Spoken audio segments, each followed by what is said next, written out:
এই সিরিজের প্রতিটি ঘটনা পূর্ববর্তী ঘটনার সাথে সম্পর্কিত। আপনি এই সিরিজে নতুন হলে ডেসক্রিপশন বা আই বাটনে দেয়া লিঙ্কে ক্লিক করে আগের পর্বগুলো দেখে আসার অনুরোধ রইল।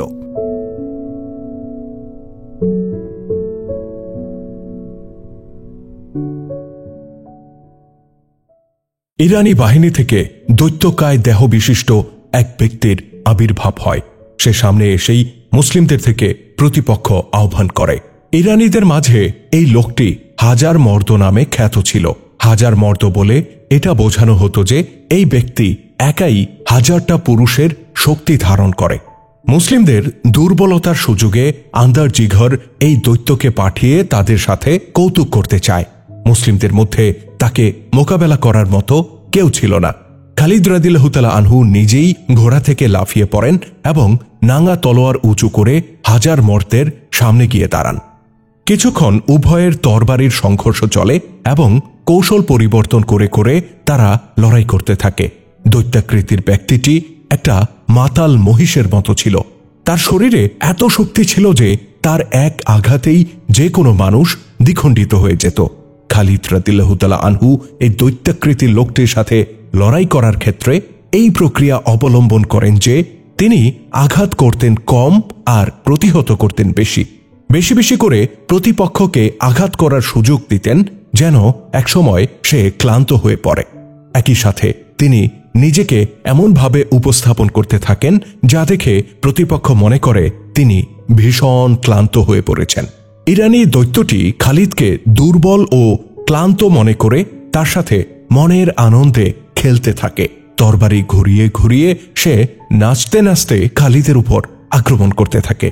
একই সাথে ব্যঙ্গোক্তি আর উপহাসমূলক উক্তি ছুটতে থাকে। নিজের শক্তির উপর সীমাহীন আস্থা থাকায় লোকটি কিছুটা অসতর্ক হয়ে যায়। একবার সে তরবারি এমন ভঙ্গিতে ঘোরায় যেন সে খালিদের গর্দান উড়িয়ে দেবে। খালিদ রাদিয়াল্লাহু তাআলা আনহু এই আক্রমণ তরবারি দ্বারা প্রতিহত করার পরিবর্তে দ্রুত তিনি পিছনে সরে যান। এতে করে প্রতিপক্ষ দৈত্যাকৃতির লোকটির আঘাত শূন্যে মিলিয়ে যায় আর লোকটি নিজের ভারসাম্য হারিয়ে ফেলে। দৈত্যের মতো শরীর নিয়ে সে ঘুরে যায় আর তার পার্শ্বদেশ খালিদের সামনে এসে পড়ে। খালিদ রাদিয়াল্লাহু তাআলা আনহু এক মুহূর্ত দেরি না করে পার্শ্বদেশ থেকে বর্ষার মতো করে তরবারিটি তার শরীরে ঢুকিয়ে দেন। এই আঘাতে লোকটি হুমড়ি খেয়ে পড়ে যেতে থাকলে খালিদ রাদিয়াল্লাহু তাআলা আনহু দ্রুত তরবারি টেনে বের করে আরেকটি আঘাত করেন এবং এবার তার তরবারি পার্শ্বদেশ ভেদ করে দৈত্যাকৃতির লোকটির শরীরের গভীরে প্রবেশ করে। আল্লামা তাবারি ও আবু ইউসুফ লিখেছেন, পরপর এই দুটি আঘাতে ইরানি দৈত্যাকৃতির লোকটি মাটিতে আছড়ে পড়ে এবং সেখানেই তার মৃত্যু হয়। খালিদ রাদিয়াল্লাহু তাআলা আনহু তার বুকের উপর উঠে বসেন এবং নিজের সৈনিকদেরকে খাবার আনার নির্দেশ দেন। খাবার আনা হলে তিনি হাজার মর্দের লাশের উপর বসে সেই খাবার গ্রহণ করেন। এই মল্লযুদ্ধ মুজাহিদদের হৃদয়ে দারুণভাবে উদ্দীপনা সৃষ্টি করে। এদিকে ইরানি সেনাপতি আন্দার জিঘর একটা মোক্ষম সময়ের জন্য অপেক্ষা করছিল। যখনই সে অনুধাবন করে যে মুসলিমরা ক্লান্ত হয়ে পড়েছে, ঠিক তখনই সে তার বাহিনীকে ক্ষুব্ধ সিংহের মতো ঝাঁপিয়ে পড়ার নির্দেশ দেয়। জয়লাভের ব্যাপারে সে সম্পূর্ণ নিশ্চিত ছিল। ইরানি সৈন্যরা মুসলিম বাহিনীকে লক্ষ্য করে সমুদ্রের উর্মিমালার মতো গর্জন করতে করতে ছুটে আসে। মনে হচ্ছিল যেন মুসলিমদের পিষে যাবার সময় হয়েছে। তারা জীবন বাঁচাতে মরণপণ যুদ্ধ করতে থাকে। এক একজন মুসলিমের প্রতিপক্ষ ছিল 10 থেকে 12 জন করে ইরানি। স্বীয় নৈপুণ্য আর চমক দেখিয়ে মুসলিমরা এ সময় লড়াই করছিল। চরম সংকটে পড়েও তারা হাল ছাড়ে না, নিজেদেরকে বিক্ষিপ্ত হতেও দেয় না। মুজাহিদদের হৃদয়ে এই সময় আরেকবার এই প্রশ্নের উদয় হয় যে হযরত খালিদ রাদিয়াল্লাহু তাআলা আনহু এখনো কেন তার নিজস্ব কৌশলে আক্রমণে যাচ্ছেন না, কেন তিনি অশ্বারোহী বাহিনী ব্যবহার করছেন না। খালিদ রাদিয়াল্লাহু তাআলা আনহু নিজেও সিপাহীর মতো লড়াই করে যাচ্ছিলেন। তার কাপড়ে রক্তের দাগ ছিল যা তার আহত হওয়ার প্রমাণ বহন করছিল।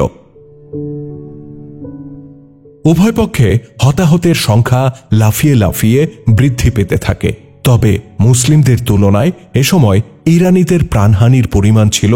আন্দারজিঘরের নির্দেশে পারস্যের যে সৈন্যরা প্রথম দফায় আক্রমণ করেছিল, এই পর্যায়ে এসে আন্দারজিঘর তাদেরকে পিছিয়ে নেয় আর পেছনে অপেক্ষারত তাজাদম বাহিনীকে সে সামনে আনে। শুরু হয় দ্বিতীয় পর্যায়ের আক্রমণ। এই হামলায় অধিক সৈন্য অংশ নেয়। বিশাল ইরানিদের মাঝে মুসলিমরা যেন চোখেই পড়ছিল না। অবস্থা দৃষ্টে মনে হচ্ছিল আন্দারজিঘরের এই অঙ্গীকার পূরণ হতে চলেছে যে একজন মুসলিমকেও সে প্রাণ নিয়ে ফিরে যেতে দেবে না। সে দ্রুত বিজয়ের লক্ষ্যে অতিরিক্ত বাহিনীকেও আক্রমণে নেমে পড়ার নির্দেশ দেয়। ধেয়ে আসা প্লাবন মারিয়ে পলায়ন করার পথও মুসলিমদের জন্য রুদ্ধ হয়ে যায়। তারা এখন আহত সিংহের মতো প্রাণ বাঁচাতে লড়াই করতে থাকে। মুজাহিদ বাহিনী যখন ইরানিদের চতুর্মুখী ঘেরাওয়ের মধ্যে পড়ে যায় এবং ক্রমেই সংকটের গভীর আবর্তে নিক্ষেপ হতে থাকে, তখন তাদের সেনাপতি খালিদ রাদিয়াল্লাহু তাআলা আনহু সেখানে ছিলেন না। ইরানি বাহিনী যখন সমস্ত শক্তি নিয়ে ময়দানে নেমে আসে, তখন তিনি সকলের অগোচরে রণাঙ্গন থেকে বেরিয়ে গিয়েছিলেন। ইসলামের ঝান্ডা তার সাথেই ছিল। ওই যুদ্ধে ইসলামের পতাকা যিনি ধারণ করছিলেন, তিনি খালিদের সাথেই ছিলেন। এ পর্যায়ে খালিদ পতাকা নিজের হাতে তুলে নেন এবং প্রথমত উপরে এবং তারপর ডানে বামে ঘোরাতে থাকেন। এরপর পতাকাটি যার কাছে ছিল তাকে তিনি ফিরিয়ে দেন। পতাকাটি এভাবে ডানে বামে হেলানো ছিল একটি ইঙ্গিত, কিন্তু মুসলিম কিংবা পারস্য বাহিনীর কেউই এই ইঙ্গিতটি লক্ষ্য করেনি। কিন্তু যাদের উদ্দেশ্যে তিনি পতাকা নাড়িয়ে বার্তা দিয়েছিলেন, তারা ঠিকই বার্তা পেয়ে গিয়েছে। একটু পরেই দেখা যায় ধূলি ঝড় উড়িয়ে রণাঙ্গনের পার্শ্ববর্তী দুটি টিলার আড়াল থেকে কয়েক হাজার অশ্বারোহী বেরিয়ে আসে। তাদের প্রত্যেকের হাতে বর্শা ছিল। সবাই ছিল আক্রমণের পজিশনে। কয়েক হাজার ঘোড়া সুশৃঙ্খল গতিতে ছুটে এসে ইরানি বাহিনীর পেছনের দিকে চলে যায়। ইরানিরা এ সময় যুদ্ধে বিভোর হয়ে থাকায় তাদের পেছনে ছুটে আসা এই বাহিনী সম্পর্কে একেবারেই ওয়াকেবহাল ছিল না। অশ্বারোহী বাহিনী পেছন থেকে যখন তাদের উপর বিদ্যুৎ গতিতে ঝাঁপিয়ে পড়ে, তখন তারা বিষয়টা সর্বপ্রথম টের পায়। এটা ছিল সেই অশ্বারোহী বাহিনী যা যুদ্ধের প্রাক্কালে আন্দারজিঘর হন্যে হয়ে খুঁজে বেড়াচ্ছিল এবং যাদের ব্যাপারে পদাতিক মুজাহিদ বাহিনীর অন্তরে প্রশ্ন দেখা দিয়েছিল। অশ্বারোহী বাহিনী প্রথমে ব্যবহার না করে তাদেরকে লুকিয়ে রাখা ছিল খালিদ রাদিয়াল্লাহু তাআলা আনহুর একটি চাল। নিজের বাহিনীর স্বল্পতা এবং শত্রুর বিশালতা দেখে তিনি এই চাল চেলেছিলেন। তিনি রাতের আধারে অশ্বারোহী বাহিনীকে এত গোপনে টিলার পেছনে পাঠিয়ে দেন যে মুসলিম পদাতিক বাহিনীও এ ব্যাপারে কিছুই জানতে পারেনি। রণাঙ্গনে আসার জন্য পতাকার ডানে বামে হেলা নিদর্শন হিসেবে নির্ধারণ করে দেয়া হয়। অশ্বগুলো শত্রু থেকে প্রায় 1.5 মাইল দূরে লুকিয়ে রাখা হয়েছিল। এত দূর থেকে ঘোড়ার ডাকের আওয়াজ শত্রুর কানে পৌঁছানো সম্ভব ছিল না। একটা বর্ণনায় উল্লেখ করা হয়েছে, রাতে ঘোড়ার মুখ বেঁধে দেয়া হয়েছিল। অশ্বারোহী দলের কমান্ডার ছিলেন হযরত বুশর বিন আবি রহম ও হযরত সাইদ বিন মুররা। সকালে লড়াই শুরু হলে কমান্ডার দ্বয় অশ্বারোহীদের পা রেকাবে রাখার নির্দেশ দেন এবং নিজেরা একটা টিলার উপর দাঁড়িয়ে সুনির্দিষ্ট সংকেতের অপেক্ষায় থাকেন। ইরানি বাহিনীর উপর পেছন থেকে আকাশ ভেঙে পড়লে খালিদ রাদিয়াল্লাহু তাআলা আনহু তার পরবর্তী চাল চালেন। হযরত খালিদ রাদিয়াল্লাহু তাআলা আনহু আগে থেকেই এই পরিকল্পনা তৈরি করে রেখেছিলেন। পার্শ্ব বাহিনীর 2 কমান্ডার আসিম বিন আমর ও আদি বিন হাতিম নিজেরা লড়াই করছিলেন এবং সতর্ক অবস্থায় খালিদের সিগন্যালের অপেক্ষা করছিলেন। তাদের জানা ছিল নির্দিষ্ট সংকেত পেলে কি করতে হবে। পেছন থেকে অশ্বারোহীরা হামলা করলে ডানবাহু ও বাম বাহুর এই 2 কমান্ডার নিজ নিজ বাহিনী উভয় পাশে ছড়িয়ে দিয়ে ইরানিদের উপর চরম আঘাত হানে। মুহূর্তে যুদ্ধের গতি ভিন্ন দিকে মোড় নেয়। রণাঙ্গনের চিত্র একেবারে পাল্টে যায়। ইরানিদের বিজয় উল্লাস করুণ আর্তনাদ আর ক্রন্দনে পরিবর্তিত হয়। মুসলিম অশ্বারোহীদের বর্ষা তাদের এফোর ওফোর করতে থাকে এবং মাটিতে আশ্রয় ফেলতে থাকে। অনভিজ্ঞ হাজার হাজার ইহুদিরা সর্বপ্রথম হুলস্থুল বাঁধিয়ে দেয়। পূর্ববর্তী যুদ্ধের পরাজিত সৈন্যরা এই হুলস্থুলকে আরো ব্যাপক করে তোলে, কারণ তাদের জানা ছিল যে মুসলিমরা তাদের জীবিত রাখবে না। রণাঙ্গনে মুসলিমদের নারাধ্বনির গর্জন উঠতে থাকে। যুদ্ধের গতি এমনভাবে পাল্টে যায় যে জরথুস্ত্রের আগুন সহসা নিভে যায়। কোন কোন সৈনিক ওলজার প্রান্তরে সংঘটিত এই যুদ্ধকে ওলজার নরক হিসেবে অভিহিত করেছেন। অগ্নি পূজারীদের জন্য এই যুদ্ধ জাহান্নাম থেকে কোনো অংশে কম ছিল না। বিশাল বাহিনী ভীত সন্ত্রস্ত ভেড়া বকরিতে পরিণত হয়। তারা পালাতে থাকে এবং মুসলিমদের হাতে পাইকারি হারে নিহত হতে থাকে। মুসলিমদের ঘোড়াও সেদিন আজরাইলের ভূমিকায় অবতীর্ণ হয়। তারা ইরানীদেরকে পদতলে পিষ্ট করে মারতে থাকে। ঐতিহাসিকগণ লিখেছেন, ইরানি সৈন্যরা পলায়নের পথ ধরলে আন্দারজিঘরও পালিয়ে যায়, কিন্তু মাদায়েনের পরিবর্তে সে মরুভূমির দিকে এগিয়ে যায়, কারণ তার জানা ছিল রাজধানীতে ফিরে গেলে সম্রাট উর্দুশের তাকে জল্লাদের হাতে তুলে দেবে। তাই সে মরুভূমির পথে চলতে থাকে এবং ক্রমেই বিস্তীর্ণ মরুর বুকে হারিয়ে যায়। অতঃপর মরুর ফাঁদে আটকে পড়ে তিলে তিলে সেখানেই সে মৃত্যুবরণ করে। ইরানীদের আরেকটি বাহিনী সেনাপতি বাহমানের নেতৃত্বে তখনও ওলজায় পৌঁছেনি।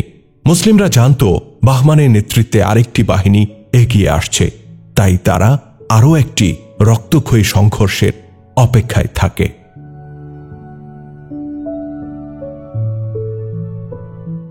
ইরানীদের প্রখ্যাত সেনাপতি বাহমানের উদ্দেশ্য ছিল নিজের সৈন্যদেরকে নিয়ে ওলজায় পৌঁছানো এবং সম্রাটের নির্দেশ অনুযায়ী তার বাহিনীকে সর্বাধিনায়ক আন্দারজিঘরের বাহিনীর সাথে যুক্ত করা এবং সম্মিলিতভাবে খালিদের বাহিনীর উপর হামলা করা। কিন্তু বাহমান তখনও ওলজা থেকে কয়েক মাইল দূরে ছিল এবং তার এই বিশ্বাস ছিল যে সে আর আন্দারজিঘর মিলে মুসলিমদেরকে একেবারে পিষে ফেলবে। কিন্তু তার মধ্যে কোনো ধরনের ব্যস্ততা ছিল না। সে ধীরে সুস্থে ওলজা অভিমুখে অগ্রসর হচ্ছিল। তার বাহিনী যখন শেষ ছাউনি গুটিয়ে ওলজা অভিমুখে চলতে শুরু করে, তখন 4-5 জন বাইরের সৈন্য তাদের মাঝে এসে উপস্থিত হয়। এদের মধ্যে 2 জন ছিল খুবই আহত, আর যারা অক্ষত ছিল তাদের নিঃশ্বাস জোরে ওঠানামা করছিল। তারা এতই ক্লান্ত ছিল যে পা টেনে টেনে চলছিল। চেহারায় বিনিদ্র রজনী আর ভীতির ছাপ ছিল। তাদের চেহারা দেখেই বোঝা যাচ্ছিল ভীষণ কোনো পরিস্থিতি মোকাবেলা করে তারা এখানে এসেছে। তাদের কাছে প্রশ্ন করা হয়, তোমরা কারা, কোত্থেকে এসেছ? তাদের একজন বলে, সেনাপতি আন্দারজিঘরের ফৌজের সৈন্য আমরা। আরেকজন বলে, আমাদের সবাই মারা পড়েছে। আরেকটি কাতর কণ্ঠ উচ্চারণ করে, মুসলিমরা মানুষ নয়, তোমরা বিশ্বাস করবে না, আমাদের কথা হয়তো তোমরা উড়িয়ে দেবে আমরা জানি, কিন্তু আমরা তাদেরকে মোকাবেলা করতে গিয়ে দেখেছি তারা যেন মানুষ নয়, বরং আকাশ থেকে নেমে আসা এক একটা দানব। একজন কমান্ডার এ সময় খেকিয়ে ওঠে। সে বলে, এরা মিথ্যাচার করছে, এরা পালিয়ে এসেছে, এরা আমাদেরকে ভীত করে নিজেদের সাধু বানাতে চাচ্ছে। তাদেরকে সেনাপতির কাছে নিয়ে চলো, আমরা তাদের গর্দান উড়িয়ে দেব। এরা পালিয়ে এসেছে, এরা কাপুরুষ। অতঃপর আন্দারজিঘরের পলাতক বাহিনীর সৈন্যদেরকে টেনে হিচড়ে সেনাপতি বাহমানের সামনে নিয়ে যাওয়া হয়। এরই মধ্যে তাদের সম্পর্কে বাহমানকে সংক্ষেপে অবগত করা হয়। বাহমান তাদেরকে জিজ্ঞাসা করে বলে, তোমরা কোন যুদ্ধ লড়াই করে এসেছ? লড়াই তো এখনো শুরুই হয়নি, আমার বাহিনী এখনো সেখানে পৌঁছেনি। আন্দারজিঘরের পলাতক বাহিনীর একজন বলে, সম্মানিত সেনাপতি, যে যুদ্ধে আপনার অংশগ্রহণের কথা ছিল সেই যুদ্ধ এরই মধ্যে সমাপ্ত হয়ে গেছে। সেনাপতি আন্দারজিঘর নিখোঁজ হয়েছেন। আমাদের কৌশলী বীর এবং বাহাদুর হাজার মর্দ মুসলিমদের সেনাপতির হাতে নিহত হয়েছে। আমরা যুদ্ধ জয়ের দ্বার প্রান্তে ছিলাম। মুসলিমদের অশ্বারোহী বাহিনী সেখানে অনুপস্থিত ছিল। আমাদের প্রতি নির্দেশ আসে আরবের এই বৌদ্ধদের অধিক হারে হত্যা করো। তাদের সংখ্যা নিতান্তই কম ছিল। তাদের শরীর টুকরো টুকরো করে ছড়িয়ে দেওয়ার জন্য স্লোগান আর উল্লাস প্রকাশ করতে করতে আমরা সামনে অগ্রসর হতে থাকি। আমরা যখন হামলা করতে করতে তাদের মাঝে ঢুকে পড়ি, তখন পেছন থেকে জানি না কত হাজার অশ্বারোহী আমাদের উপর আছড়ে পড়ে। এরপরই আমরা বেদিশা হয়ে পড়ি, আমাদের আর কোনো হুঁশ থাকে না। আহত এক সিপাহী হাঁপাতে হাঁপাতে বলে, সম্মানিত সেনাপতি, সবার আগে আমাদের ঝান্ডার পতন হয়। আমাদের কমান্ড দেওয়ার মতো কেউ ছিল না। নিজেদের জীবন বাঁচানোর প্রচেষ্টায় আমরা সবাই ব্যস্ত হয়ে পড়ি। হুলস্থুল আর হুটুপুটি করে আমরা পালানোর চেষ্টা করি, কিন্তু চারপাশে কেবল আমাদের সৈন্যদের লাশ পড়েছিল। বাহমান সন্দিগ্ধ কণ্ঠে বলে, আমি কিভাবে এই কথা বিশ্বাস করব যে বিশাল এক রাজকীয় বাহিনীকে মুষ্টিমেয় কিছু লোক এভাবে পরাজিত করেছে। এ সময় বাহমানকে জানানো হয় যে আরও কয়েকজন সিপাহী এসেছে। তাদেরকেও বাহমানের সামনে এনে দাঁড় করানো হয়। এরা ছিল 13-14 জনের একটি দল।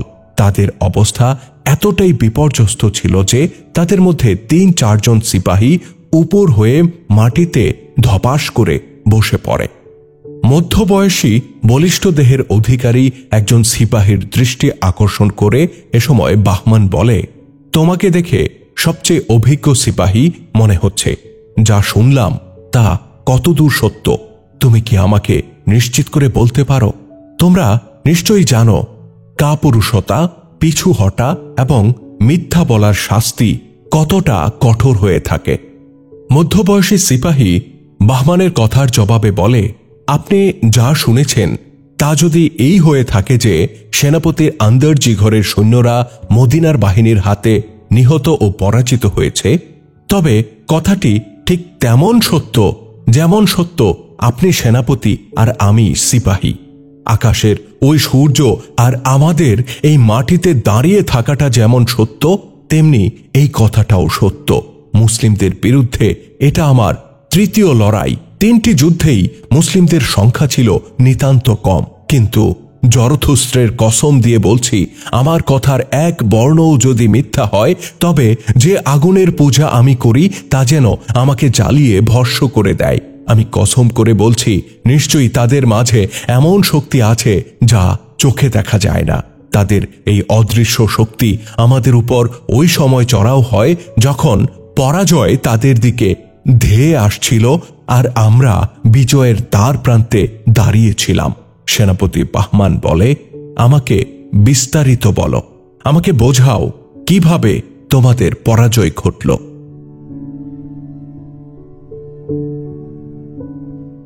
আন্দরজিঘরের বাহিনী ওলজায় পৌঁছার পরপরই কিভাবে মুসলিম ফৌজের হঠাৎ আগমন ঘটে, তাদেরকে বিশ্রামের সুযোগ না দিয়ে কিভাবে মুসলিমরা দ্রুত আক্রমণ করে বসে এবং লড়াই শুরু হওয়ার পর দীর্ঘ সময় মুসলিমরা কোন পন্থায় যুদ্ধ করে, বিস্তারিতভাবে সবই সেনাপতি বাহমানকে অবগত করা হয়। মধ্যবয়সী সিপাহী বলে, তাদের যে মূল শক্তির কথা আমি ইতিপূর্বে উল্লেখ করেছি, এই যুদ্ধে তা অশ্বারোহী বাহিনী রূপে আবির্ভূত হয়। এই বাহিনীতে হাজার হাজার ঘোড়া ছিল। আক্রমণের আগে তাদের এইসব ঘোড়া ময়দানের কোথাও দেখা যায়নি, আর একসাথে এত হাজার হাজার ঘোড়া কোথাও লুকিয়েও রাখা যায় না। আমাদের পেছন ভাগে নদী ছিল, ঘোড়াগুলো এই নদীর দিক থেকেই উঠে আসে। আমরা তাদের সম্পর্কে তখনই অবগত হই যখন তারা পাইকারিভাবে আমাদেরকে হত্যা করতে থাকে এবং তাদের ঘোড়াগুলো নির্দয়ভাবে আমাদেরকে পিষ্ট করতে থাকে। আলম্পনা এটাই ওই অদৃশ্য শক্তি যা নিয়ে আলোচনা চলছে আর যার কাছে আমরা বারবার ব্যর্থ হচ্ছি। নিজের বাহিনীকে সম্বোধন করে খালিদ রাদিয়াল্লাহু তাআলা আনহু বলছিলেন, তোমাদের মধ্যে ঈমানী শক্তি আছে। এটা এক ও অদ্বিতীয় আল্লাহ তাআলার ঘোষণা যে মাত্র 20 জন হলেও তোমরা 200 কাফেরের উপর বিজয়ী হবে। খালিদ রাদিয়াল্লাহু তাআলা আনহু তার সহযোদ্ধাদের নিয়ে ওলজার ময়দান ঘুরে ঘুরে দেখছিলেন। ইরানি সৈন্য এবং তাদের সহগামী ইহুদিরা পালিয়ে অনেক দূর চলে গিয়েছে। রণাঙ্গন জুড়ে এখন শুধু লাশ আর লাশ। একদিকে ছিল এই লাশের সারি, অন্যদিকে ছিল গনিমতের মালের স্তূপ। খালিদ রাদিয়াল্লাহু তাআলা আনহু ঘোড়ার পিঠে বসে ওই স্তূপের নিকটে যেয়ে তার সৈন্যদের উদ্দেশ্যে বক্তব্য দিচ্ছিলেন। তিনি বলেন, খোদার কসম, কোরআনের ঘোষণা বাস্তবায়ন তোমরা নিজেদের চোখে প্রত্যক্ষ করছ। ইরানীদের সৈন্য স্রোত দেখে তোমরা ঘাবড়ে গিয়েছিলে। ভবিষ্যৎ প্রজন্ম এবং ইতিহাস বলবে যে এটা খালিদ বিন ওয়ালিদের অনুপম সমর কুশলতা ছিল যে তিনি অশ্বারোহী বাহিনী লুকিয়ে রেখে তাদেরকে ওই সময় ব্যবহার করেন যখন শত্রু বাহিনী মুসলিমদেরকে হত্যা ও পিষে ফেলতে প্লাবনের মতো আশ্রে পড়েছিল। কিন্তু আমি বলবো, এটা আমার কোনো কৃতিত্ব নয়, বরং তোমাদের ঈমানী শক্তি এবং নৈপুণ্যের ফসল ছিল। যারা আল্লাহর উপর বিশ্বাস রাখে, আল্লাহ অবশ্যই তাদের সাথে থাকেন। প্রিয় বন্ধুগণ, এখন পিছু হটার কোনো সুযোগ নেই, শুধুই এগিয়ে যেতে হবে। এই ভূখণ্ড অগ্নি পূজারীদের নয়, সকল ভূখণ্ডের মালিক একমাত্র আল্লাহ তাআলা। জমিনের শেষ প্রান্ত পর্যন্ত আল্লাহর বাণী আমাদেরকে পৌঁছে দিতেই হবে। সমবেত সৈন্যরা এ সময় নারায়ে তাকবীর ধ্বনিতে আকাশ বাতাস প্রকম্পিত করে তোলেন। তারা খালিদ রাদিয়াল্লাহু তাআলা আনহুর সিদ্ধান্তের প্রতি অকুণ্ঠ সমর্থন জ্ঞাপন করেন। এরপর খালিদ রাদিয়াল্লাহু তাআলা আনহু সৈন্যদের মাঝে গনিমতের মাল বন্টন করে দেন। এবারকার গনিমতের মাল পূর্বের দুই যুদ্ধের তুলনায় অনেক গুণ বেশি ছিল। খালিদ রাদিয়াল্লাহু তাআলা আনহু নিয়ম অনুযায়ী 1/5 মাল বাইতুল মাল হিসেবে রাজধানী মদিনায় পাঠিয়ে দেন।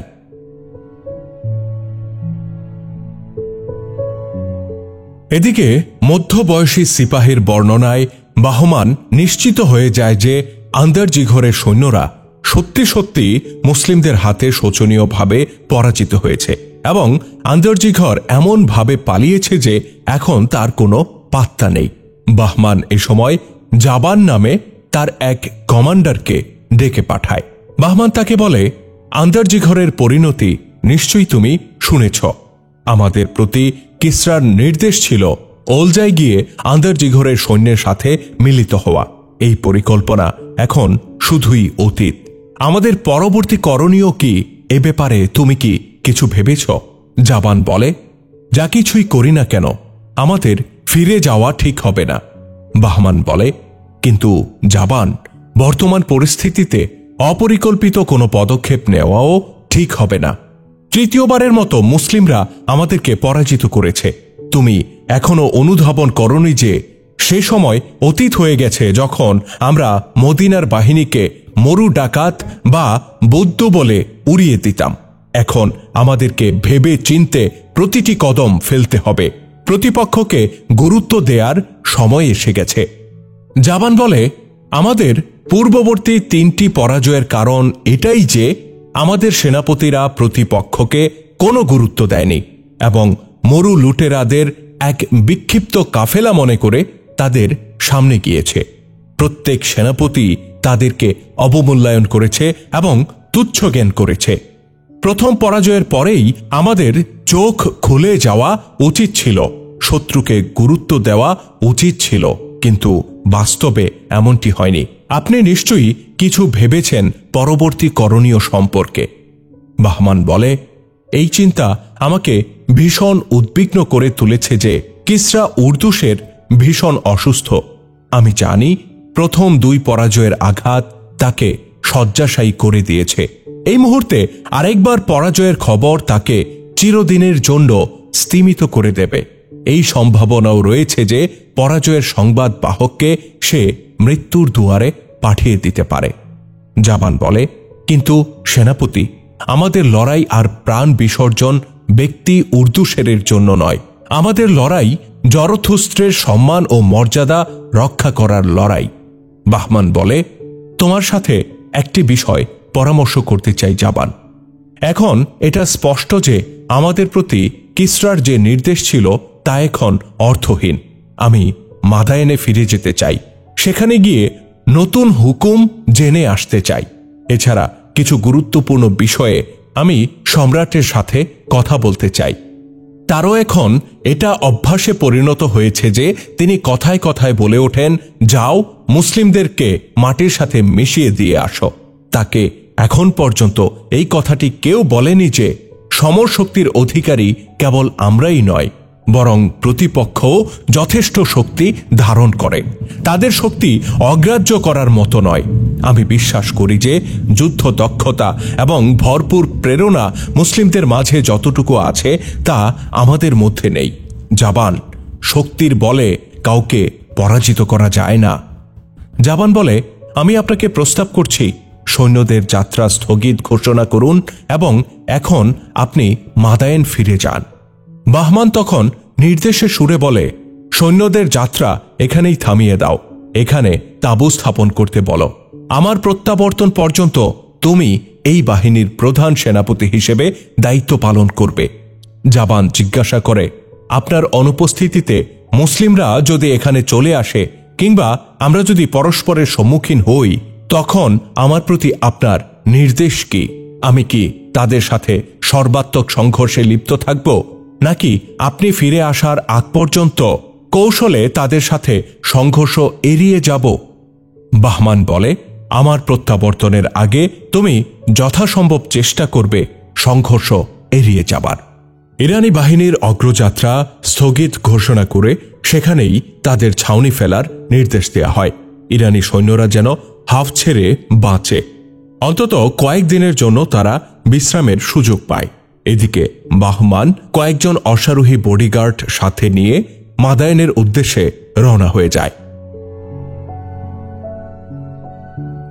এদিকে ইহুদি গোত্র বকর বিন ওয়াফেলের বসতিতে একসাথে দুই রকম পরিবেশ বিরাজ করছিল। একদিকে ক্রন্দন আর বিলাপের মাতম, অন্যদিকে আবেগ উত্তেজনা এবং প্রতিশোধের জজবা। ইহুদি গোত্রের যে হাজার হাজার লোক হুঙ্কার এবং উল্লাস করতে করতে ইরানি বাহিনীর সাথে মুসলিমদেরকে পারস্য সাম্রাজ্যের সীমানা ছাড়া করতে গিয়েছিল, তারা রণাঙ্গন থেকে পালিয়ে নিজ নিজ বাড়িতে ফিরে এসেছে। তাদের কয়েকজন সাথী নিহত হয়েছিল, কিন্তু আহতের সংখ্যাই ছিল বেশি। তারাও আপ্রাণ চেষ্টা করেছিল জীবনটুকু নিয়ে ফিরে আসতে, কিন্তু এই আহত ব্যক্তিরা পথিমধ্যে মারা যায়। ইহুদিরা মাথা নিচু করে ফিরে আসতে থাকলে বাড়ি ঘর থেকে নারী, শিশু আর বৃদ্ধরা ছুটে আসে। পরাজিত দলের মাঝে নারীরা তাদের ছেলে, ভাই এবং স্বামীদেরকে তন্ন তন্ন করে খুঁজতে থাকে। ছেলে পিতাকে এবং পিতা ছেলেকে খুঁজে ফেরে। সৈন্যদের পরাজিত হয়ে ফিরে আসাটাই ছিল তাদের জন্য এক বড় আঘাত। আর দ্বিতীয় আঘাত পরে তাদের হৃদয়ে, যাদের প্রিয়জনেরা রণাঙ্গন থেকে ফিরে আসে না। বসতিতে এ সময় নারীদের বিলাপ আর মাতম চলছিল। তারা উচ্চস্বরে ক্রন্দন করছিল। এক মহিলা ফিরে আসা সৈন্যদেরকে লক্ষ্য করে চিৎকার করে বলছিল, তোমরা কেন জীবিত ফিরে আসলে? তোমাদের ভাইদের হত্যার প্রতিশোধ নিতে তোমরা কেন থেকে গেলে না?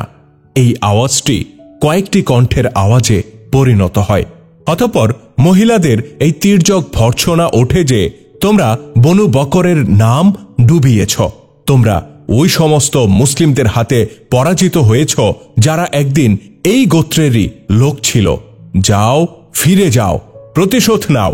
মুসান্না বিন হারেসার মুন্ডু কেটে নিয়ে আসো। সে নিজের গোত্রকে কেটে দুই টুকরো করেছে। মুসান্না বিন হারেসা ইহুদি গোত্রেরই একজন সর্দার ছিলেন। তিনি কিছুকাল আগে ইসলাম গ্রহণ করেন এবং তার প্রভাবে এই গোত্রের বহু ইহুদি মুসলিম হয়ে গিয়েছিল। তাদের অনেকে খালিদ রাদিয়াল্লাহু তাআলা আনহুর ফৌজে শামিল হয়ে যুদ্ধ করে যাচ্ছে। এভাবেই একই গোত্রের লোকেরা পরস্পরের বিরুদ্ধে মুখোমুখি হয়ে পড়ে।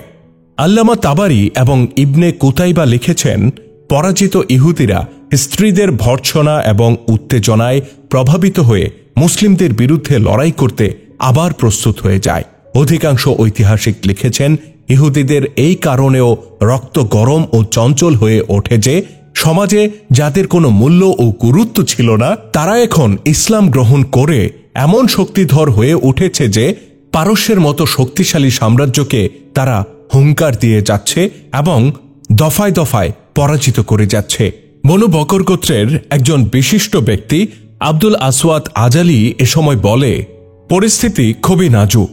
যারা ইসলাম গ্রহণ করেছে তাদেরকে আগের ধর্মে ফিরিয়ে আনা এখন অসম্ভব।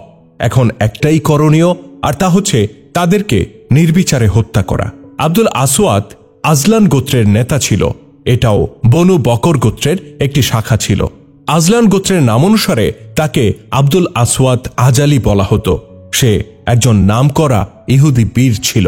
এ সময় আব্দুল আসওয়াদের কথা শুনে একজন বৃদ্ধ ইহুদি বলে ওঠে, মুসলিমদেরকে হত্যা করা এতটাই সহজ মনে করছো? রণাঙ্গনে তোমরা তাদেরকে কখনো পৃষ্ঠ প্রদর্শন করতে দেখেছ কি? ইহুদিদের আরেক নেতা বলে, আমি একটি পরামর্শ দিচ্ছি, আমাদের এলাকায় অবস্থানরত মুসলিম যারা আছে তাদেরকে হত্যা করা হোক। এর আগে তাদের একটি শেষ সুযোগ দিতে হবে ইহুদি ধর্মে ফিরে আসার। এতে রাজি না হলে গোপনে তাদেরকে হত্যা করা হবে। এ সময় আব্দুল আসওয়াদ বলে, না, আমাদের গোত্রের মুসলিমরা গেরিলা হামলার মাধ্যমে ইরানি বাহিনীর মাঝে যে বিপর্যয় আর ত্রাস সৃষ্টি করেছিল তার কথা কি তোমরা ভুলে গেছ? তারা অত্যন্ত দুঃসাহসিকতার সাথে ইরানিদের ঊর্ধ্বতম সামরিক অফিসারদেরকেও হত্যা করে। এখানকার একজন মুসলিমকেও যদি তোমরা হত্যা করো তাহলে মুসান্নার গেরিলা বাহিনী প্রতিশোধ হিসেবে তোমাদেরকে ব্যাপকভাবে হত্যা করবে এবং ঘরে ঘরে আগুন জ্বালিয়ে দেবে। তোমরা সতর্ক হয়ে ওঠার আগেই তারা চোখের পলকে সফল অভিযান চালিয়ে হাওয়া হয়ে যাবে। একজন ইহুদি উদ্বেগের সাথে জানতে চায়, তাহলে আমরা কিভাবে প্রতিশোধ নিতে পারি? ওলজার রণাঙ্গনে তোমার 2 পুত্র নিহত হওয়ায় তাদের থেকে কঠিন প্রতিশোধ নেয়া তোমার জন্য কি অনিবার্য নয়? আব্দুল আসওয়াদ বলে, ইরান সম্রাট আর মুসলিমরা নিজ নিজ স্বার্থ রক্ষায় লড়াই করছে। আমাদেরও নিজস্ব ও জাতিগত স্বার্থে লড়াই করতে হবে। তবে ইরানি ফৌজের সরাসরি সাহায্য ব্যতীত আমাদের পক্ষে তাদেরকে পরাজিত করা সম্ভব নয়। যদি তোমরা ভালো মনে করো তবে আমি মাদায়েনে যাব এবং সম্রাটের সাথে সাক্ষাৎ করব। আমার বিশ্বাস আমাদের অনুরোধ তিনি ফিরিয়ে দেবেন না। সেনাবহর দিয়ে তিনি আমাদেরকে সাহায্য করবেন। তিনি যদি সাহায্য না করেন তাহলে আমরা নিজেরাই ফৌজ তৈরি করে মুসলিমদের বিরুদ্ধে লড়াই করব। হ্যাঁ, তুমি ঠিকই বলেছ, মুসলিমদের থেকে 2 পুত্রের হত্যার প্রতিশোধ আমাকে অবশ্যই নিতে হবে। তাদেরকে পরাজিত করে আমি পুত্র হত্যার বদলা অবশ্যই নেব। উক্ত বৈঠকে চূড়ান্ত সিদ্ধান্ত গৃহীত হয় যে মুসলিমদের বিরুদ্ধে যুদ্ধ সক্ষম যত ইহুদি রয়েছে তাদেরকে ফোরাত নদীর উপকূলে উলাইস নামক স্থানে সমবেত করা হবে। সর্বাধিনায়ক হিসেবে সর্বসম্মতিক্রমে আব্দুল আসওয়াদ আজালির নাম পাশ হয়। বকর বিন ওয়াফেল এবং তার শাখা গোত্রসমূহের প্রেরণা ভীষণ চাঙ্গা ও উজ্জীবিত ছিল। তাদের ক্ষতও ছিল তাজা। নিহতদের পরিবারে মাতম চলছিল। এই অবস্থায় ফের যুদ্ধের আহ্বানে নওজোয়ান এবং বয়স্ক লোকেরাও যুদ্ধের নেশায় ঘর ছেড়ে বেরিয়ে আসে। সারা বসতিতে যুদ্ধের হাওয়া বইতে থাকে। প্রতিশোধের প্রশ্নে তারা এতটাই উন্মাদ ও আবেগী হয়ে ওঠে যে যুবতী নারীরাও পুরুষের বেশে সৈন্যের সারিতে চলে আসে।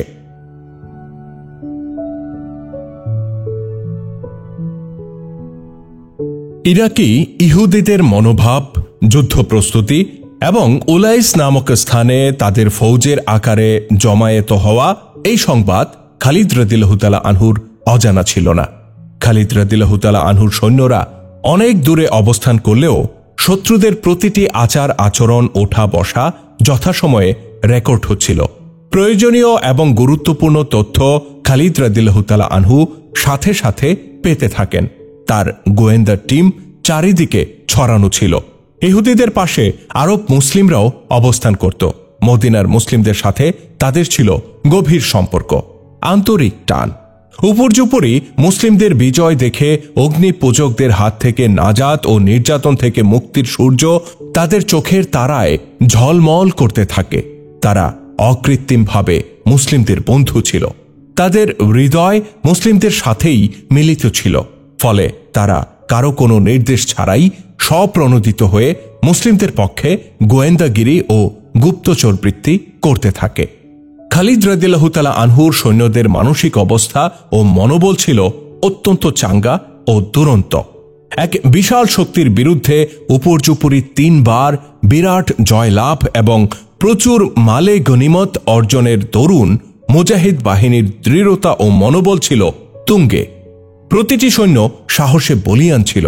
তবে খালিদ রাদিয়াল্লাহু তাআলা আনহু জানতেন তার সৈন্যরা দৈহিক দিক থেকে ছিল দারুণ বিধ্বস্ত।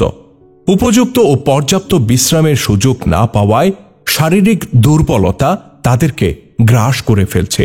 ইরান সাম্রাজ্যে পা দেওয়ার পর থেকে এখন পর্যন্ত তারা বিশ্রাম নেয়ার সুযোগ পায়নি। তাদেরকে একের পর এক সংঘাতের জন্য মার্চ করতে হচ্ছে এবং রণাঙ্গনে জীবন বাজি রেখে যুদ্ধ করে যেতে হচ্ছে। খালিদ রাদিয়াল্লাহু তাআলা আনহু এক বৈঠকে তার কমান্ডারদের উদ্দেশ্যে বলেছিলেন, তাদের পূর্ণ বিশ্রামের সুযোগ দাও। তাদের অস্থি মজ্জাও এখন চূর্ণ বিচূর্ণ। যতদিন সম্ভব আমি তাদেরকে পূর্ণ বিশ্রামে রাখতে চাই। শত্রুর উপর নজরদারি করতে যাদেরকে আমরা দজলা নদীর উপকূলে রেখে এসেছিলাম তাদেরও এখানে ডেকে পাঠাও।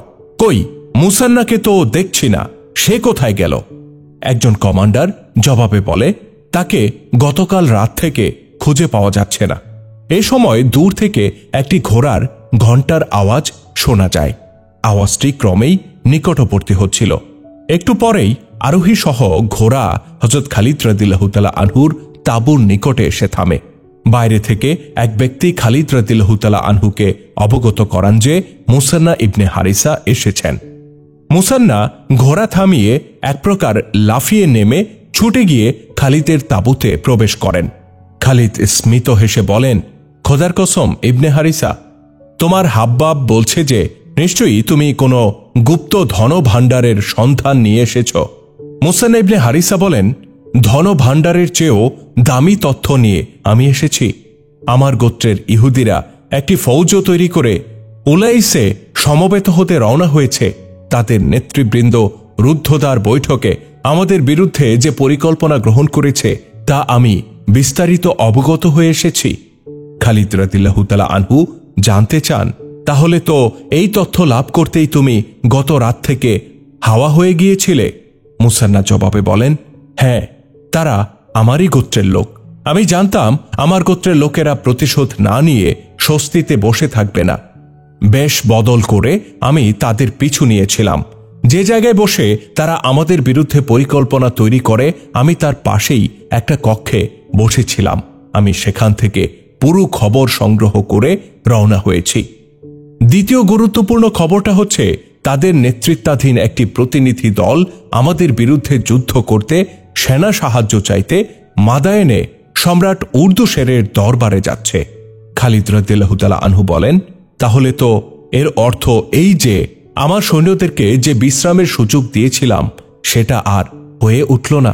এই মুহূর্তে এটা করলেই কি ভালো হয় না যে যেভাবে আমরা ওলজার যুদ্ধে ইরানিদের পূর্ণ প্রস্তুতি গ্রহণের সুযোগ না দিয়ে তাদের উপর আক্রমণ করেছিলাম, ঠিক সেইভাবে আমরা ইহুদি আর ইরানিদের সমবেত হওয়ার আগেই তাদের উপর আক্রমণ করে বসি? মুসান্না বলেন, আল্লাহ আপনাকে দীর্ঘজীবী করুন। শত্রু মাথা উঁচু করার আগেই তার ঘাড় মোটকে দেয়া উত্তম। হযরত খালিদ রাদিয়াল্লাহু তাআলা আনহু তখন উপস্থিত অন্যান্য কমান্ডারদের কাছ থেকে পরামর্শ চান। আসিম ইবনে আমর রাদিয়াল্লাহু তাআলা আনহু বলেন, এমনটাই হওয়া উচিত। তবে সৈন্যদের শারীরিক অবস্থার দিকেও আমাদের খেয়াল করতে হবে। সৈন্যদেরকে কমপক্ষে 2টি দিন বিশ্রামের সুযোগ দিলে ভালো হয় বলে আমি মনে করি। অপর কমান্ডার আদি ইবনে হাতিম রাদিয়াল্লাহু তাআলা আনহুও বলেন, হ্যাঁ, আমিও এমনটাই মনে করি। যেন এমন না হয় যে প্রথম 3 বিজয়ের নেশায় সার্বিক দিক বিবেচনা না করেই আমরা পরবর্তী যুদ্ধে জড়িয়ে পড়লাম, অতঃপর পরাজয়ের শিকার হলাম। খালিদ রাদিয়াল্লাহু তাআলা আনহু বলেন, ইবনে হাতিম, সুন্দর এই পরামর্শ দেওয়ার জন্য তোমাকে জাযাকাল্লাহ। কিন্তু এটাও ভাবতে হবে যে সৈন্যদের বিশ্রামের উদ্দেশ্যে 2টি দিন ব্যয় করলে এরই মধ্যে ইরানি বাহিনী ইহুদিদের সাথে এসে মিলিত হবে না তো? আদি রাদিয়াল্লাহু তাআলা আনহু বলেন, এমনটা হতেও পারে। ইরানি বাহিনীর আসতে দেয়াই আমার মতে ভালো, কেননা এর আগেই বকর বিন ওয়াফেলের সাথে যুদ্ধে জড়িয়ে পড়লে হতে পারে যুদ্ধ চলাকালীন সময়ে ইরানি বাহিনী এসে পেছন থেকে আমাদের উপর ঝাঁপিয়ে পড়বে। এ সময় মুসান্না বলেন, জনাব খালিদ, ইহুদিদের বিরুদ্ধে প্রথম আক্রমণ রচনার অনুমতি আমাকে দেয়া হোক। খালিদ জানতে চান এই পরিকল্পনার ফায়দা কি। মুসান্না বলেন, ফায়দা হলো তাদেরকে আমি যেভাবে চিনি আর কেউ এমনভাবে চেনে না। আর অগ্রবর্তী হয়ে আমি তাদের উপর এই জন্য আক্রমণ করতে চাই যে তাদের পরিকল্পনার মধ্যে এটাও একটি বিশেষ দিক ছিল যে তাদের গোত্রে যারা মুসলিম হয়েছে তাদেরকে তারা হত্যা করবে। তাই আমি আক্রমণের অগ্রভাগে থেকে তাদেরকে বলতে চাই যে দেখো তোমরা কাদেরকে হত্যা করতে চেয়েছ। খালিদ রাদিয়াল্লাহু তাআলা আনহু জানতে চান বর্তমানে আমাদের সৈন্যদের সংখ্যা কত। একজন কমান্ডার জানান 18,000। খালিদ বলেন, পারস্যের সীমানায় পা রাখার সময় আমাদের সৈন্য সংখ্যা 18,000ই ছিল। এই এলাকার মুসলিমরা আমাদের সৈন্য সংখ্যা হ্রাস পেতে দেয়নি। ঐতিহাসিকরা লিখেছেন, ইতিপূর্বে সংঘটিত 3টি যুদ্ধে প্রচুর মুসলিম শহীদ এবং অনেকে মারাত্মক আহত হয়েছিলেন। কেউ কেউ এটাও লিখেছেন যে 3 যুদ্ধের পর সৈন্যদের সংখ্যা অর্ধেকে নেমে গিয়েছিল। কিন্তু হযরত মুসান্নার গোত্র নিজেদের জনবল দিয়ে এই ঘাটতি পূরণ করে দিয়েছিল।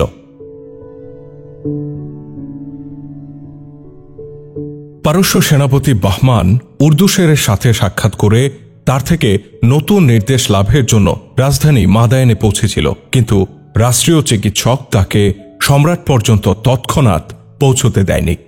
চিকিৎসক বলে, যদি কোনো ভালো খবর নিয়ে আসো তাহলে ভেতরে যাও, আর খবর ভালো না থাকলে আমি তোমাকে ভেতরে যাবার অনুমতি দেব না। বাহমান বলে, খবর মোটেও ভালো নয়। আমাদের বাহিনী তৃতীয়বারের মতো পরাস্ত হয়েছে। আন্দরজিঘর তো অন্তর্ধানী হয়ে গেছে। চিকিৎসক বলে, শোনো বাহমান, উর্দুশেরের জন্য এর চেয়ে খারাপ খবর আর কিছুই হতে পারে না। আন্দরজিঘরকে সম্রাট উর্দুশের তার সমর শক্তির সবচেয়ে মজবুত স্তম্ভ বলে মনে করতেন। এই সেনাপতি যাওয়ার পর থেকে প্রতিদিন কয়েকবার করে তিনি জিজ্ঞাসা করতেন আন্দরজিঘর মুসলিমদেরকে পারস্যের সীমানা থেকে তাড়িয়ে ফিরে এসেছে কিনা। এই একটু আগেও তিনি একথা জিজ্ঞেস করছিলেন। বাহমান বলে, সম্মানিত চিকিৎসক মহোদয়, একটি বাস্তবতা লুকিয়ে আমরা কোনো ভুল করছি না তো? কিসরা একদিন না একদিন অবশ্যই এই তথ্য জেনে যাবেন। চিকিৎসক বলে, বাহমান, আমি তোমাকে এই মর্মে সতর্ক করছি যে তুমি এই খবর সম্রাটকে শোনালে নিজের গলা কেটে তার প্রায়শ্চিত্ত করতে হবে। বাহমান আর সামনে পা বাড়ায় না। সেখান থেকেই সে ফিরে আসে। তবে সৈন্যদের কাছে ফিরে আসার পরিবর্তে সে মাদায়েনের কোথাও এই আশায় অবস্থান করতে থাকে যে সম্রাটের অবস্থা একটু ভালো হলে সে নিজেই সম্রাটকে পরাজয়ের খবর জানাবে এবং তাকে এই প্রতিশ্রুতি দেবে যে সে অবশ্যই গত 3টি পরাজয়ের প্রতিশোধ নেবে। ওই দিনই কিংবা তার একদিন পরেই ইহুদিদের একটি প্রতিনিধি দল উর্দুশেরের সাথে সাক্ষাতের সুযোগ পায়। রাষ্ট্রীয় চিকিৎসক কিংবা রাজ পরিবারের কেউ ইতিপূর্বে জানতে পারেনি যে এই প্রতিনিধি দল কোন উদ্দেশ্যে এসেছে। উর্দুশের যেহেতু জানত যে আন্দরজিগরের বাহিনীতে ইহুদিরাও যোগ দিয়ে মুসলিমদের বিরুদ্ধে লড়াই করেছে, তাই সে আনন্দের সাথে ইহুদি প্রতিনিধি দলকে সাক্ষাতের সুযোগ দেয়।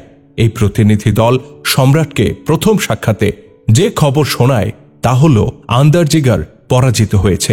উর্দুশের গা ঝাড়া দিয়ে উঠে বসে এবং বলে, আন্দরজিগর পরাজিত হতে পারে না। তোমরা আমাকে এই মিথ্যা খবর শোনাতে এসেছ? কোথায় আন্দরজিগর? তার পরাজিত হবার সংবাদ যদি সঠিক হয়ে থাকে, এটাও নিশ্চিত যে যেদিন সে মাদায়েনের মাটিতে পা রাখবে সেদিনই হবে তার জীবনের শেষ দিন। প্রতিনিধি দলের প্রধান বলে, আমরা আপনাকে মিথ্যা খবর দিতে আসিনি। আপনার এই তৃতীয় পরাজয়কে জয়ে পরিবর্তন করার অঙ্গীকার নিয়ে আমরা এসেছি, কিন্তু আপনার সাহায্য ব্যতীত আমরা সফল হতে পারব না। উর্দুশের নীরবে সারা ঘরে পায়চারি করতে থাকে। তার অসুস্থতা বৃদ্ধি পাচ্ছিল।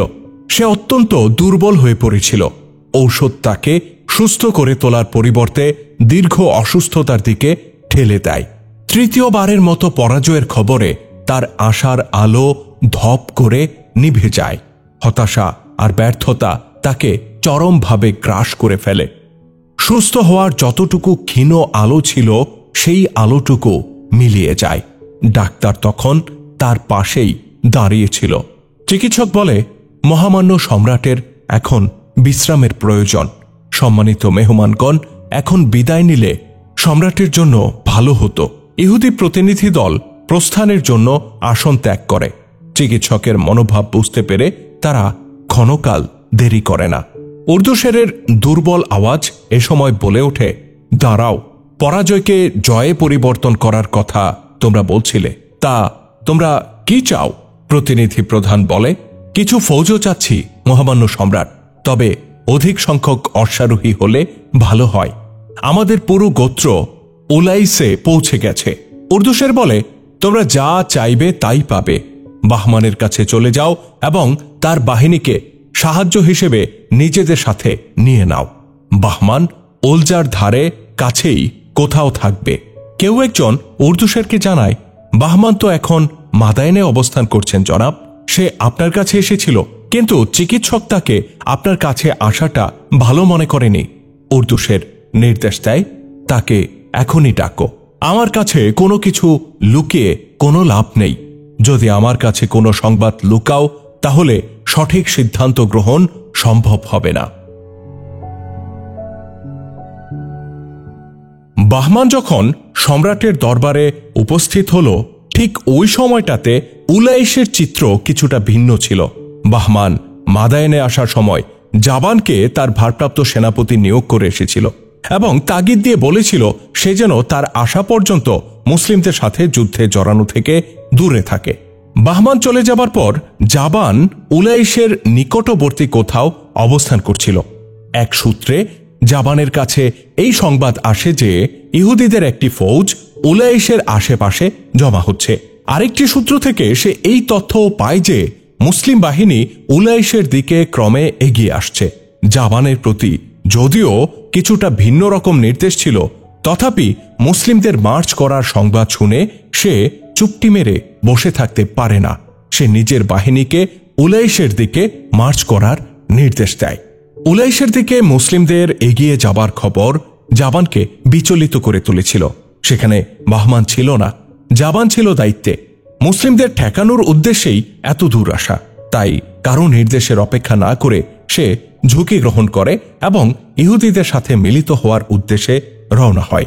উলাইশে সমবেত ইহুদিদের সংখ্যা মোট কতজনে গিয়ে পৌঁছেছিল ইতিহাসে তার সঠিক উল্লেখ পাওয়া যায় না। তাদের সর্বাধিনায়ক ছিল আব্দুল আসওয়াদ আজালি। সে ফৌজের সাথে থেকে মাদায়েন থেকে প্রতিনিধি দলের প্রত্যাবর্তনের জন্য অপেক্ষা করছিল।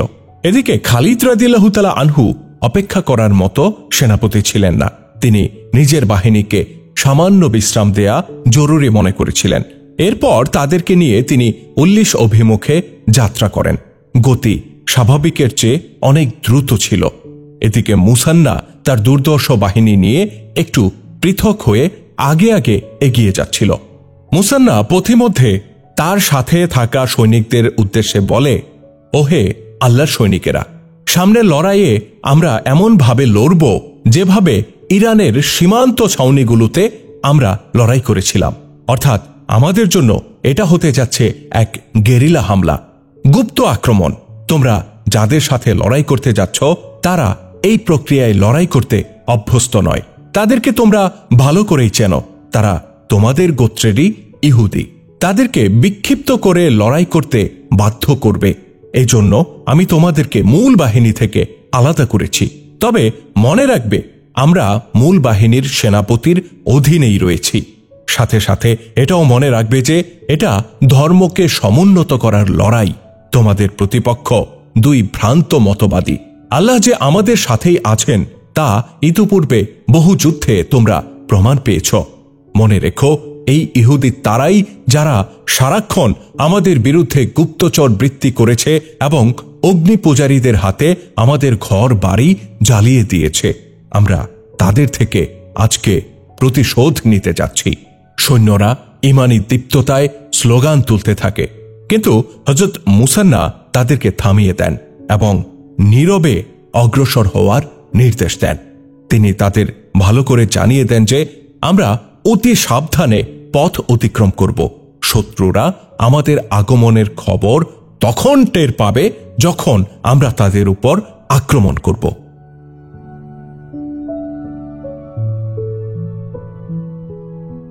ইহুদি ফৌজ উলাইশে তাঁবু স্থাপন করে মাদায়েন থেকে প্রতিনিধি দলের প্রত্যাবর্তনের জন্য অপেক্ষা করছিল।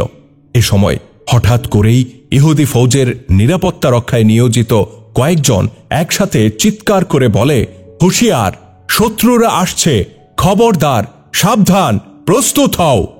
আকস্মিক এই আওয়াজে রীতিমতো হুলস্থুল পড়ে যায়। নেতৃ পর্যায়ে লোকেরা উঁচু উঁচু বৃক্ষে উঠে খবরের সত্যতা যাচাই করার চেষ্টা করে। একদল সৈন্যের প্রতি তাদের দৃষ্টি আটকে যায়।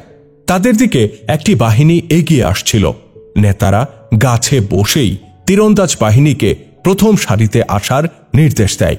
ইহুদিরা নিয়মিত সৈন্য না হওয়ায় তাদের মাঝে নিয়মতান্ত্রিকতা, সুশৃঙ্খলা, ধৈর্য আর সহিষ্ণুতার অভাব ছিল।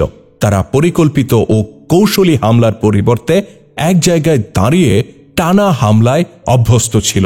তারপরেও নেতাদের নির্দেশে ইহুদিরা সারিবদ্ধ হতে থাকে।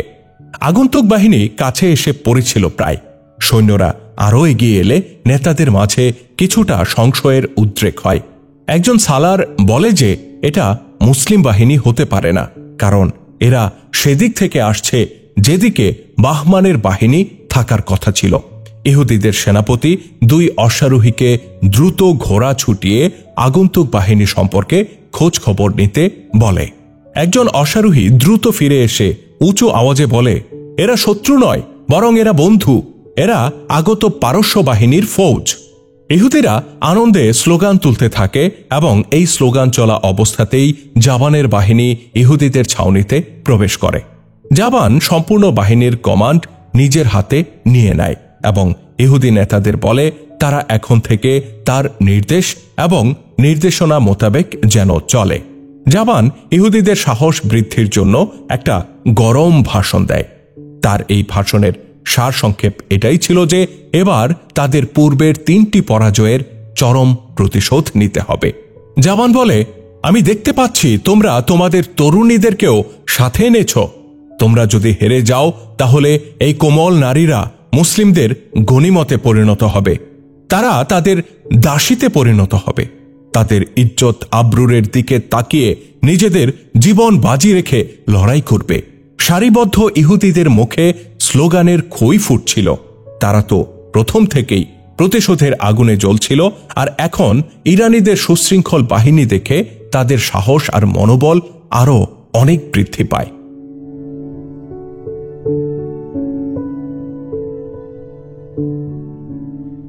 এদিকে মদিনার বাহিনীর গতিতে বেশ দ্রুততা ছিল। মুসান্না তার দুর্ধর্ষ বাহিনী নিয়ে ডান প্রান্ত দিয়ে কোথায় যেন চলে গিয়েছিল। সেটা শ্যামলিমা এবং সবুজাভ একটা এলাকা ছিল। বৃক্ষের পর বৃক্ষ দাঁড়িয়েছিল। বিভিন্ন ঝোপ ঝাড় এবং উঁচু উঁচু ঘাসও ছিল। এলাকাটি এত ঘন গাছগাছালি আর জঙ্গলে পরিপূর্ণ ছিল যে কেউ এখানে একটু এগিয়ে গেলেই সে দৃষ্টির আড়ালে হারিয়ে যেত। এলাকাটি বিনোদন কেন্দ্রও ছিল। ইরানের বড় বড় সামরিক বেসামরিক কর্মকর্তা অফিসার এখানে ভ্রমণ আর শিকার করতে আসত। উলাইশের পরে হীরা নামে একটি শহর ছিল। বাণিজ্য ও সামরিক দৃষ্টিকোণ থেকে এই শহরের গুরুত্ব ছিল অত্যন্ত বেশি। এটা ছিল সম্পূর্ণ ইহুদি বসতিপূর্ণ এলাকা। সার্বিক দিক দিয়ে এই শহরটি রুচিশীল, দৃষ্টিনন্দন এবং সমৃদ্ধশালী ছিল। জাবান তার কমান্ডারদের উদ্দেশ্যে বলছিল, তোমরা একথাও মনে রাখবে যে সামনে হীরা শহর। তোমরা জানো যে হীরা শহরটি আমাদের সাম্রাজ্যের জন্য কতটা গুরুত্বপূর্ণ। মুসলিমরা এই শহর পদানত করলে শুধু সম্রাটের অন্তর ভেঙে যাবে তা নয়, বরং গোটা সেনাবাহিনীর মনোবল ভেঙে যাবে। হীরা রাজধানী মাদায়েনের চেয়েও মূল্যবান এবং গুরুত্বপূর্ণ। জাবানের এই বক্তব্য থেকেই বোঝা যায় হীরা পারস্য সাম্রাজ্যের জন্য কতটা গুরুত্বপূর্ণ ছিল। এদিকে সবুজের সমারোহ চিরে এক অশ্বারোহী খালিদের বাহিনীর দিকে অগ্রসর হয়। খালিদ রাদিয়াল্লাহু তাআলা আনহু সৈন্যদের মাঝখানে ছিলেন। তার দৃষ্টি ওই অশ্বারোহীর প্রতি আটকে যায়। অন্য কাউকে তার কাছে পাঠানোর পরিবর্তে খালিদ রাদিয়াল্লাহু তাআলা আনহু নিজেই তার উদ্দেশ্যে ঘোড়া ছুটিয়ে দেন এবং তার সাথে গিয়ে মিলিত হন। অশ্বারোহী হযরত মুসান্নার বাহিনীর একজন সদস্য ছিল। সে খালিদ রাদিয়াল্লাহু তাআলা আনহুকে বলে, ইবনে হারিসার পয়গাম নিয়ে আমি এসেছি। উলাইসের ময়দানে ইরানি ফৌজও এসে গেছে। ইবনে হারিসা খুব সাবধানে আপনাকে সামনে অগ্রসর হতে বলেছেন। অশ্বারোহীকে খালিদ রাদিয়াল্লাহু তাআলা আনহু বলেন, ঠিক আছে, তুমি এখনই ফিরে যাও এবং মুসান্নাকে গিয়ে আমার কাছে আসতে বলবে। হযরত মুসান্নার রাদিয়াল্লাহু তাআলা আনহুর দূত এমন ভাবে গায়েব হয়ে যায় যেন জমিন তাকে গিলে ফেলেছে। তার ঘোড়ার ঘণ্টা ধ্বনি কিছুক্ষণ পর্যন্ত শোনা যেতে থাকে, অতঃপর তা একসময় বাতাসের শাঁ শাঁ শব্দে মিলিয়ে যায়। হযরত খালিদ রাদিয়াল্লাহু তাআলা আনহু নিজে সৈন্যদের মাঝে ফিরে এসে কমান্ডারদেরকে ডেকে পাঠান। তাদেরকে বলেন, সামনে কেবল বনু বকরি নয়, বরং মাদায়েনের সৈন্যরাও তাদের সাথে মিলিত হয়েছে। তিনি তাদের একথাও বলেন যে মুসান্না বিন হারিসা আসছে। তিনি আগের মতো এবারও আসিম বিন আমর ও আদি বিন হাতিম রাদিয়াল্লাহু তাআলা আনহুকে ডান ও বাম বাহুর কমান্ডার হিসেবে নিয়োগ দেন। একটু পরেই হযরত মুসান্না এমন ভাবে এসে পৌঁছান যে মনে হচ্ছিল যেন তিনি সত্যিই উড়ে এসেছেন। খালিদ বলেন, ইবনে হারিসা, তুমি নিজের চোখে ইরানি বাহিনীকে ইহুদিদের সাথে মিলিত হতে দেখেছ? মুসান্না তখন বিস্তারিত ঘটনা তুলে ধরে। তার বর্ণনা থেকে জানা যায় তিনি কেবল দেখেননি, বরং নিজের জীবনের ঝুঁকি নিয়ে অনেক কিছু অবগত হয়ে এসেছেন। তিনি আগেই সেখানে গুপ্তচর পাঠিয়েছিলেন। তারাই সর্বপ্রথম তাকে জানায় যে ইরান বাহিনী ইহুদিদের সাথে এসে মিলিত হয়েছে। মুসান্না তখনই বিস্তারিত জানার সংকল্প নেন। রাতে তিনি 3 জন অশ্বারোহী সাথে নিয়ে শত্রুর তাঁবুর নিকটে গিয়ে ঘোড়া থেকে নেমে পড়েন এবং ঘোড়াগুলো একটা গাছের সাথে বেঁধে রাখেন। সেখান থেকে তারা অতি সতর্কতার সাথে বিভিন্ন জায়গায় ক্রলিং করে তাঁবুর কাছে গিয়ে পৌঁছান। ইরানি সৈনিকরা তাঁবুর চারপাশ ঘুরে ঘুরে পাহারা দিচ্ছিল। তাদের এই ঝুঁকিপূর্ণ অভিযান ছিল 12 হিজরির সফর মাসের মধ্যবর্তী কোনো এক রাতে। আকাশের চাঁদ ছিল পূর্ণিমা ভরা। এই রাত একদিকে অনুকূল ছিল, আবার অন্যদিকে প্রতিকূল হওয়ারও সম্ভাবনা ছিল। তারা যেমন চাঁদের আলোয় সবকিছু দেখতে পাচ্ছিলেন, তেমনি প্রতিপক্ষ প্রহরীরাও তাদেরকে দেখে ফেলার সম্ভাবনা ছিল। 2 জন প্রহরী তাদের সামনে দিয়ে চলে যায়। পেছন থেকে তাদের জাপটে ধরা খুব সহজ ছিল, কিন্তু তাদের পেছনে এক অশ্বারোহী আসছিল। সে জোর গলায় ডেকে প্রহরীদেরকে থামায় এবং তাদের কাছে এসে তাদেরকে অত্যন্ত সতর্ক ও হুঁশিয়ার থাকতে বলে। লোকটিকে একজন কমান্ডারের মতোই মনে হচ্ছিল। এক প্রহরী বলে, মুসলিমরা রাতে তো আর আক্রমণ করবে না, তারপরও আমরা পূর্ণ সজাগ এবং সতর্ক। অশ্বারোহী নির্দেশের ভঙ্গিতে বলে, তোমরা সাধারণ সিপাহী, আমরা কমান্ডাররা যা জানি তা তোমরা জানো না। মুসলিমদের সম্পর্কে বলা যায় না যে তারা কখন কি করে বসে। তাদেরকে গো বেচারা শত্রু মনে করো না। তোমরা মুসান্না বিন হারিসার নাম অবশ্যই শুনেছ। তোমাদের জানা নেই যে সম্রাট মুসান্নার মাথার দাম কত ঘোষণা করেছেন।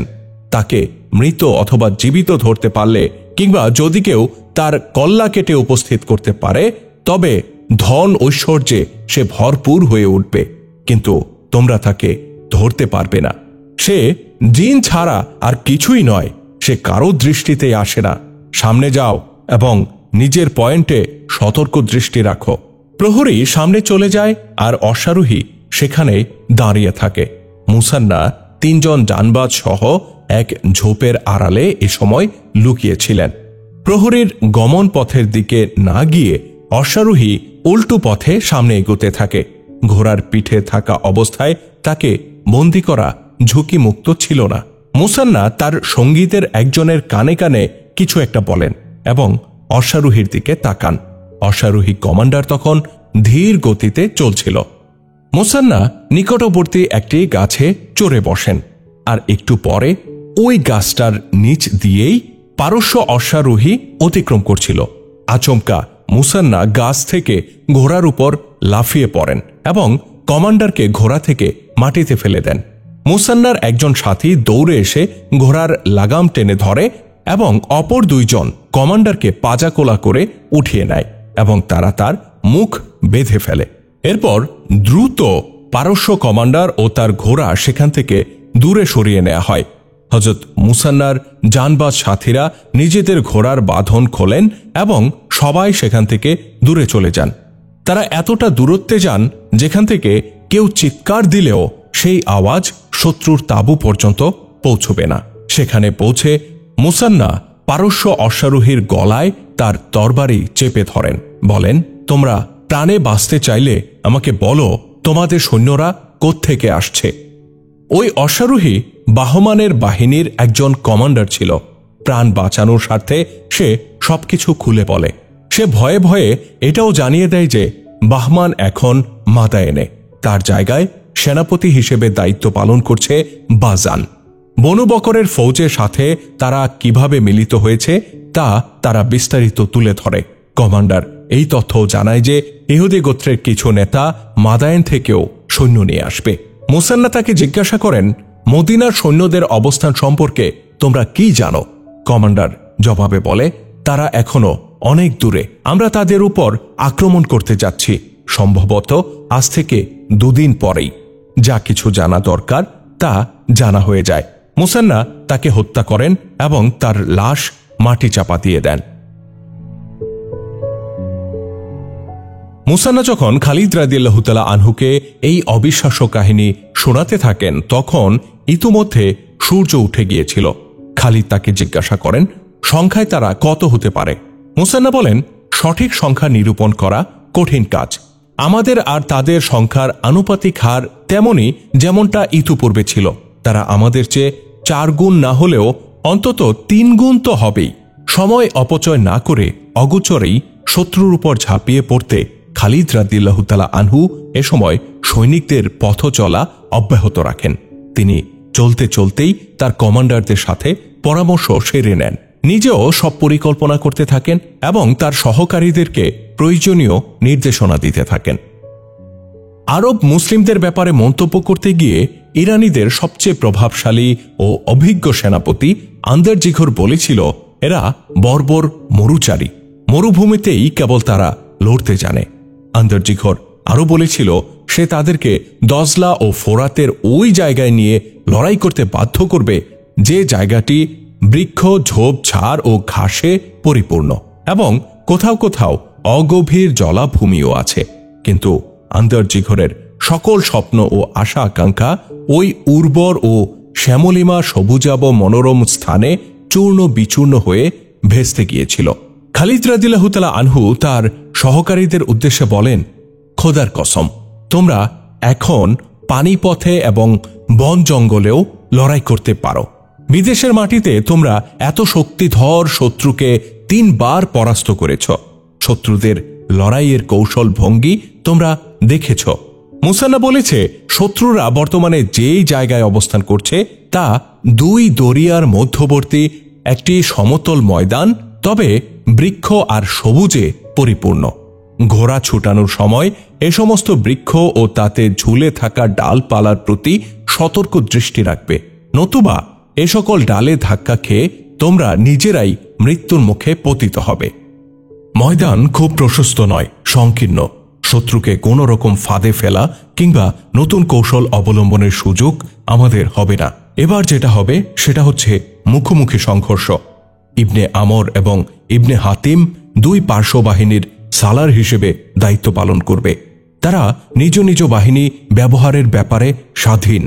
যখন পরিস্থিতি সামনে আসে উপযুক্ত সিদ্ধান্ত তারা গ্রহণ করতে পারে। প্রত্যেক সালার তার কমান্ডারদেরকে বলে দেবে মুখোমুখি সংঘর্ষে সর্বোচ্চ প্রেরণা, ফুরফুরে মন আর দৃঢ় হিম্মতের প্রয়োজন সবচেয়ে বেশি।